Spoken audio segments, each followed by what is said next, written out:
ഈ അഡ്വക്കേറ്റ് പ്രിയദർശൻ തമ്പി, ഇതിലിപ്പോൾ രണ്ട് പ്രധാനപ്പെട്ട വാദങ്ങളാണ് ഈ പറയുന്ന പ്രതിഭാഗം ഉൾപ്പെടെ കോടതിയേക്കാൾ ശക്തമായി കോടതിക്ക് വേണ്ടി, ഈ വിചാരണ കോടതിക്ക് വേണ്ടി വാദിക്കുന്ന പ്രതിഭാഗം ഉന്നയിക്കുന്നത്. ഒന്ന്, മുഖ്യ വിചാരണ നടക്കുന്ന കേസുമായി ഇപ്പോഴത്തെ ഈ കേസിന് ബന്ധമില്ല, അതുകൊണ്ട് അനാവശ്യമായ വിവാദമാണിത്. ഇനി അതുമായി ബന്ധപ്പെട്ട് ഈ വിചാരണ പൂർത്തിയായതിനു ശേഷം, അതാണല്ലോ അതിജീവിതയുടെയും പ്രധാനപ്പെട്ട ആവശ്യം, അതിവേഗം വിചാരണ പൂർത്തിയാക്കണമെന്ന്, അത് നടക്കട്ടെ, അതിനുശേഷം ഇതെടുക്കാം എന്നതാണ് ഒന്ന്. രണ്ടാമത്തേത്, ഹാഷ് വാല്യൂ മാറിയിട്ടില്ല. അങ്ങനെ വരുമ്പോൾ ഇതാരെങ്കിലും പകർത്തിയിരിക്കുന്നു, വിതരണം ചെയ്തിരിക്കുന്നു എന്ന ആശങ്കയ്ക്കൊന്നും അടിസ്ഥാനമില്ല. ഇത് കേട്ട് മനസ്സമാധാനത്തോടുകൂടി ഈ പറയുന്ന വിചാരണ കോടതിയുടെ നടപടികളുമായി സഹകരിക്കുക, ഇതാണ് അതിജീവിത ചെയ്യേണ്ടത് എന്നാണ് ആ ഭാഗത്തിൻ്റെ വാദഗതി. രണ്ടിനുമുള്ള അങ്ങയുടെ വിലയിരുത്തൽ എന്താണ്?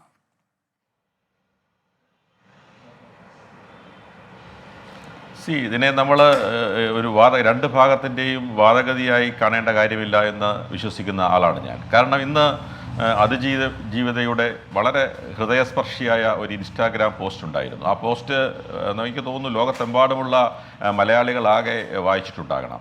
ആ പോസ്റ്റിൽ വളരെ പ്രധാനപ്പെട്ട ഒരു കാര്യം അവർ ഉന്നയിച്ചിട്ടുണ്ട്.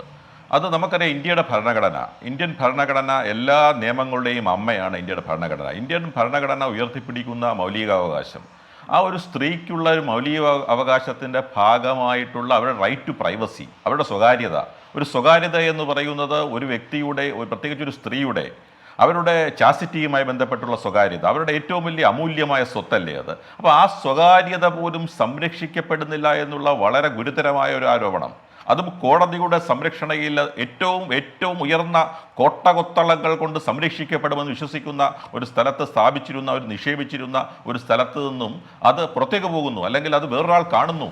അത് എന്തൊരു വളരെ ഗുരുതരമായ, അത് എങ്ങനെ ചെറുതായി കാണാൻ കഴിയും? നമ്മുടെ ഭരണഘടന ഒരു വ്യക്തിക്ക് നൽകുന്ന മൗലികാവകാശം, ഭരണഘടനയിൽ അന്തർലീനമായിരിക്കുന്ന ഭരണഘടനയുടെ ആത്മാവ് എന്ന് വിശേഷിപ്പിക്കാവുന്ന ഒരു വ്യക്തിയുടെ, ഒരു സ്ത്രീയുടെ അത് ലംഘിക്കപ്പെട്ടിരിക്കുന്നു എന്നുള്ള വളരെ ഗുരുതരമായ ഒരു പ്രശ്നമല്ലേ ഇതിൽ ഉള്ളടക്കം ചെയ്തിരിക്കുന്നത്. അത് ഈ കേസിനെ, മദർ കേസിനെ ബാധിക്കുമോ ഇല്ലയോ എന്നുള്ളതൊന്നും അല്ല ഇതിൻ്റെ വിഷയം.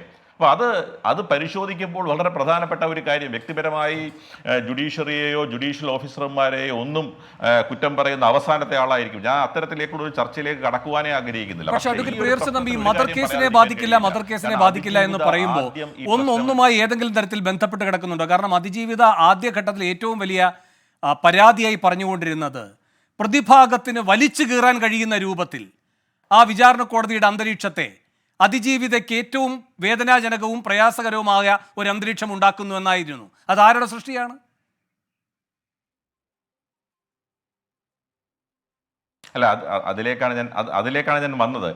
ഇത് പ്രധാന കേസിനെ ബാധിക്കില്ല. പ്രിയദർശൻ തമ്പി, സ്വകാര്യത എന്ന് പറയുന്നത് ഈ മെമ്മറി കാർഡിന്റെ വാല്യൂവിൽ മാത്രമല്ല ഇരിക്കുന്നത്, വിചാരണ കോടതിയുടെ വാല്യൂവിലും ഇരിക്കുന്നുണ്ട്.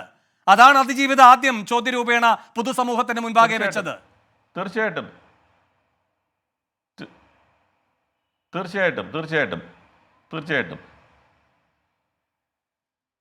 അപ്പോ ഇങ്ങനെ ഒരു അന്തരീക്ഷമാണ് വിചാരണ കോടതിയിൽ ഉണ്ടാകുന്നത്. തുടർന്നുള്ള ഈ സംഭവ പരമ്പരകൾ, അപ്പോ ഇതിലൊക്കെ ഈ പറയുന്ന കണ്ണികൾ ചേർത്ത് വെക്കാൻ കഴിയുന്ന ഒരു ഏകപക്ഷീയത കാണുന്നില്ലേ? ഒരു ക്ലാർക്കിന്, ഒരു ശിരസ്തദാറിന് ഇത് എടുത്തുകൊണ്ടുപോയി കാണാനുള്ള ധൈര്യം എങ്ങനെ കിട്ടുന്നു ഈ കോടതി സംവിധാനത്തിനകത്ത് നിന്നുകൊണ്ട്? അങ്ങ് ചോദിച്ച ചോദ്യത്തിന് ഞാൻ എൻ്റെ അവസാന പാദത്തിൽ എത്തിയപ്പോഴാണ് അങ്ങ് ഇടപെട്ടത്. ഞാൻ അത് തന്നെയാണ് സൂചിപ്പിച്ചത്. അതിൽ ഒരു കാര്യം പറയാതിരിക്കാൻ കഴിയില്ല. കാരണം ഈ കേസിൽ അതിജീവിത ഈ ആവശ്യം എപ്പോഴാണ് ഉന്നയിച്ചത്? ഈ കേസിൻ്റെ വിചാരണയുടെ വളരെ വളരെ മുമ്പിനാലെയുള്ള ഘട്ടത്തിൽ തന്നെ ഇത്തരത്തിൽ ചോർന്നിരിക്കുന്നു എന്നുള്ളൊരു ആവശ്യം ഉന്നയിച്ചു. അതിനെക്കുറിച്ച് അന്വേഷിക്കാൻ സ്വമേധയാണോ വിചാരണ കോടതി ജഡ്ജി തയ്യാറായത്? അത് വളരെ പ്രധാനപ്പെട്ട ഒരു പ്രശ്നമല്ലേ.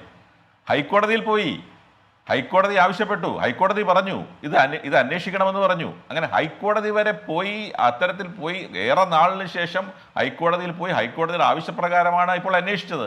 ആ അന്വേഷണത്തിൻ്റെ കോപ്പി കിട്ടണമെന്ന് ആവശ്യപ്പെട്ടുകൊണ്ട് അതിജീവിതയ്ക്ക് വീണ്ടും ഹൈക്കോടതിയെ സമീപിക്കേണ്ടി വന്നു. കോപ്പി കിട്ടിയപ്പോൾ മൊഴിപ്പകർപ്പ് കിട്ടണമെന്ന് പറഞ്ഞ് ഹൈക്കോടതിയെ സമീപിക്കേണ്ടി വന്നു.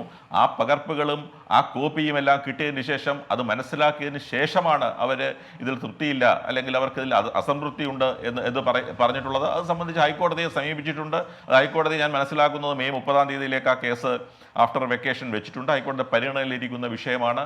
തീർച്ചയായിട്ടും അക്കാര്യത്തിൽ അവർ അഗ്രീഡ് ആണ് എന്നുള്ളതാണ് ഏറ്റവും പ്രധാനപ്പെട്ട പ്രശ്നം. പിന്നെ ഒരു കാര്യം കൂടി ഞാൻ പറയുന്നു, ഈ പ്രധാനപ്പെട്ട കേസിനെ ബാധിക്കില്ല എന്ന് പറയുന്നത് ആരാണ് പറയുന്നത്? ഇത് പണ്ടാരണ്ട് ഒരു പഴഞ്ചൊല്ലുണ്ട്, ഈ ആരാണ് ഈ കൂട്ടത്തിൽ ഉറങ്ങിക്കിടക്കുന്നത് എന്ന് ചോദിക്കുമ്പോൾ ഞാനാണ് ഉറങ്ങിക്കിടക്കുന്നതെന്ന് പറഞ്ഞുകൊണ്ട് ഒരു കുട്ടി കൈ പൊക്കുന്നത് പോലെ ഇതിൽ എന്ത് ആവശ്യത്തിന് വേണ്ടിയാണ് ഇത് പ്രധാന കേസിനെ ബാധിക്കില്ല എന്ന് ഈ പ്രതിഭാഗം തന്നെ പറയുന്നത് എന്ന് എനിക്ക് മനസ്സിലാകുന്നില്ല. കാരണം എനിക്ക് തോന്നുന്നില്ല അതിജീവിത അത്തരത്തിലൊരു വാദം ഉന്നയിക്കുന്നുവെന്ന്. അവർ തന്നെയാണ് പറയുന്നത് ഇത് പ്രധാന കേസിനെ ബാധിക്കുന്നില്ല എന്ന്. അപ്പോൾ അതിൽ തന്നെ എന്തോ അടങ്ങിയിട്ടുണ്ട് എന്ന് വേണം നമുക്ക് കരുതാൻ. ശരി.